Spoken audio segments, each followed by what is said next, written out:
জনাব জুনায়েদ সাকি আপনার কাছে আসি।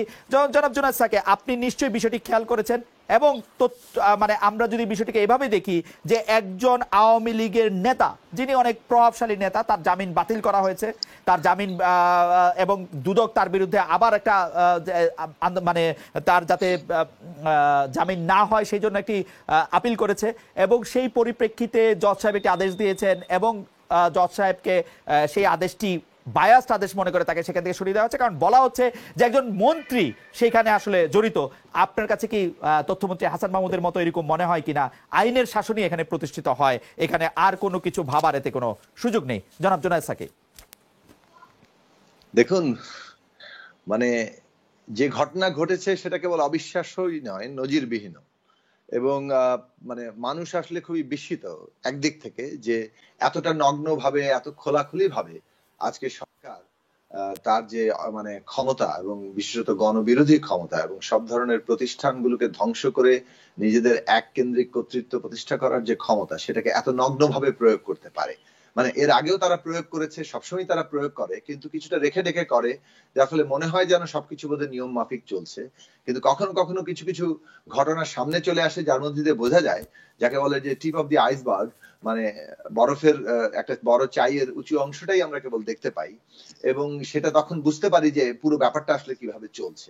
বাংলাদেশের বিচার ব্যবস্থার প্রকৃত চিত্রটা মানে অ্যাকচুয়ালি ওই দিন ফুটে উঠেছে, যে কিভাবে সরকারের নির্দেশ অথবা তার ক্ষমতাবানদের ইচ্ছার বাইরে কিছু ঘটলে তার বিরুদ্ধে ব্যবস্থা নেওয়া হবে। আমার একটু প্রশ্ন আছে এখানে।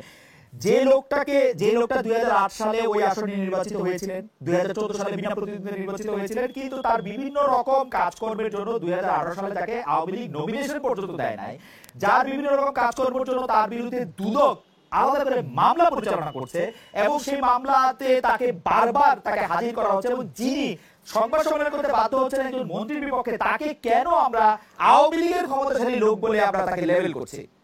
তাকে কেন আমরা বলছি যে আওয়ামী লীগের ক্ষমতাসম্পন্ন লোক? দেখুন, আপনি তো বাংলাদেশে ছিলেন এবং আমরা বাংলাদেশে থাকি এবং আমরা এখানকার অনেকগুলো জিনিস জানি, ফলে সব কথা সব পরিষ্কার করে বলা যায় না, কারণ সবকিছুর প্রমাণ হাতে নাতে হাজির করা যায় না। যিনি এই ব্যক্তি আওয়ামী লীগের সাবেক এমপি এবং তিনি কিন্তু জেলার সভাপতি, এবং তার পেছনে কারা আছেন সবাই মানে জানেন, এটা যারা রাজনীতির সাথে খোঁজ রাখেন। ফলে ক্ষমতাবানরা তার সাথে আছেন, এবং ক্ষমতাবানরা যদি তার সাথে না থাকতেন তাহলে তার পক্ষে এইভাবে পিরোজপুর বারের তাৎক্ষণিক এরকম উদ্যোগ দেখা যেত না। সেই চিঠি তাৎক্ষণিকভাবে, আমি একটু বলি ঘটনাটা কিভাবে ঘটছে। 300 এমপি আসনের একটি টিকিট যারা জোগাড় করে দিতে পারে না, তারা কেন টিকিট জোগাড় নাও করে দিতে পারে, কিন্তু টিকিট জোগাড় নানান কারণেই হয় না। কেউ মন্ত্রী হন, অনেকে মন্ত্রীও নানান কারণে হন না। কিন্তু আমরা দেখলাম তো যে তার পক্ষে একটা আইন মন্ত্রণালয়ে চিঠি আসলো তাৎক্ষণিকভাবে, আইন মন্ত্রণালয় সেই চিঠি তাৎক্ষণিকভাবে সুপ্রিম কোর্টের সাথে আলোচনা করে একজনকে স্ট্যান্ড রিলিজ করলেন। এই যে একটা রায়ের ভিত্তিতে একজন বিচারককে স্ট্যান্ড রিলিজ করে, এটা সমাজে কি বার্তা যায়?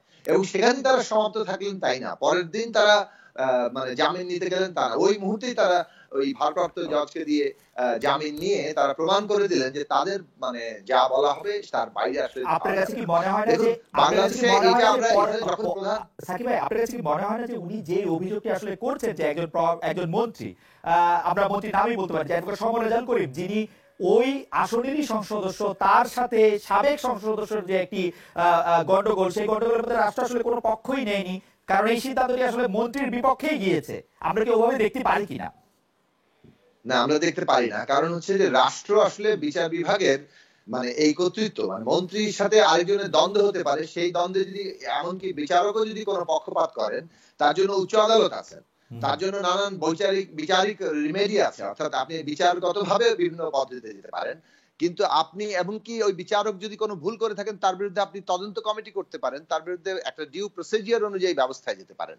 কিন্তু আপনি তাকে স্ট্যান্ড রিলিজ করে দিয়ে আরেকজন ভারপ্রাপ্ত জজকে দিয়ে ওই মুহূর্তে জামিন দেওয়ানোর মধ্যে দিয়ে আপনি যে বার্তা সমাজে দেন যে আপনি যা বলবেন তাই হবে। এবং এর আগে আমরা দেখেছি যে কিভাবে একজন বাংলাদেশের প্রধান বিচারপতিকে তার রায়ের সাথে তাদের সরকারের দ্বিমত হওয়ার কারণে তাকে শেষ পর্যন্ত, তার আগে তার ব্যাপারে কোনো দুর্নীতির অভিযোগ নাই, তিনি মানে সবকিছুই তখন ঠিকঠাক আছে, কিন্তু যখন তার সাথে সরকারের দ্বিমত ঘটলো, তারপর আমরা একের পর এক দুর্নীতি এবং নানান প্রক্রিয়া দেখলাম, শেষ পর্যন্ত তাকে জবরদস্তি ভাবে দেশ থেকে বেরিয়ে যেতে বাধ্য করতে দেখলাম। এই যে পুরো প্রক্রিয়াটার মধ্যে দিয়ে বোঝা যায় যে বিচার বিভাগের উপরে সরকারের হস্তক্ষেপ মানে একেবারে নিরঙ্কুশ জায়গায় এসে ঠেকেছে, এবং এটা মানুষ এতদিন ফিসফিস করতেন, মানুষ নানান ভাবে তাদের প্রশ্ন তুলতেন, কিন্তু মানুষ এখন প্রায় আস্থাহীনতার চরম জায়গায় যেয়ে পৌঁছেছে এই ঘটনার মধ্যে দিয়ে। আমি শুধু ডক্টর সেলিম মাহমুদের সাথে একটা কথা যোগ করতে চাই, যে আওয়ামী লীগ পঞ্চদশ সংশোধনীর মাধ্যমে যে সংশোধনী যুক্ত করেছে যে রাষ্ট্রপতি সুপ্রিম কোর্টের সাথে আলোচনা করবে।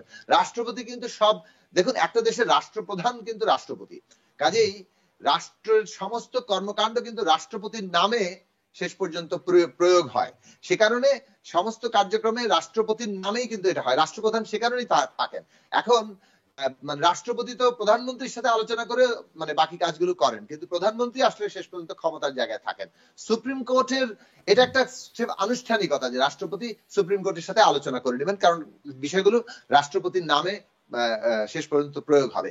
কিন্তু সুপ্রিম কোর্টই বিচার বিভাগের স্বাধীনতার মূল প্রশ্নটা ছিল যে সমস্ত নির্বাহী বিভাগ থেকে সুপ্রিম কোর্ট এই বিচার বিভাগকে আলাদা করা, এবং সেখানে সুপ্রিম কোর্টের হাতে সমস্ত এই বিচার বিভাগ নিয়োগ, পদোন্নতি, বদলি এই সমস্ত কিছু তাদের হাতে থাকবে, তারা বিচার করবেন কোনটা এটা হবে।